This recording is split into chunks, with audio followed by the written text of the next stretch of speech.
মানে ভুলে গেছি আমরা, কোথায় কোথায় মিথ্যা বলি, কোথায় কোথায় মিথ্যা বলি। এখন তো আরো সুযোগ হয়েছে, মোবাইলের যুগ। সে ব্যক্তিটা দেখছে না আমাকে, আমি কি করছি, আমি মোবাইলে একটি মিথ্যা কথা বলে দিলেই হচ্ছে। কিন্তু এটা মুনাফিকের আলামত। আমরা যদি মুসলমান হয়ে থাকি, মিথ্যা কথা ছেড়ে দিতে হবে। যখন কথা বলে তখন মিথ্যা কথা বলে। যখন সে ওয়াদা করে তখন সে ওয়াদাকে খেলাফ করে। ওই রাখা সমা ফাজারা। আর যখন ঝগড়া লাগে তখন সে মানুষকে অকথ্য ভাষায় কথা বলে, খারাপ ভাষায় কথা বলে, গালিগালাজ করে। এগুলা মুনাফিকের আলামত।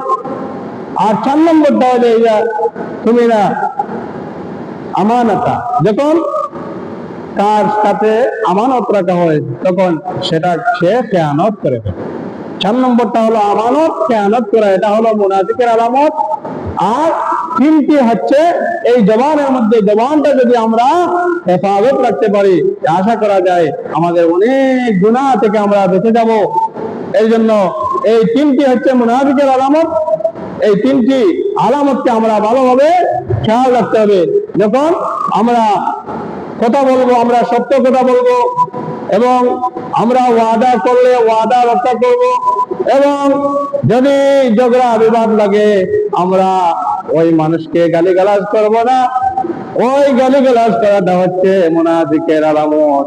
এর জন্য যখন মানুষের রাগ বসে তখন মানুষকে অনেক অকথ্য ভাষায় গালিগালাজ করে। এই গালিগালাজ করা মুনাফিকের আলামত। এই দিকে আমরা বাঁচতে হবে।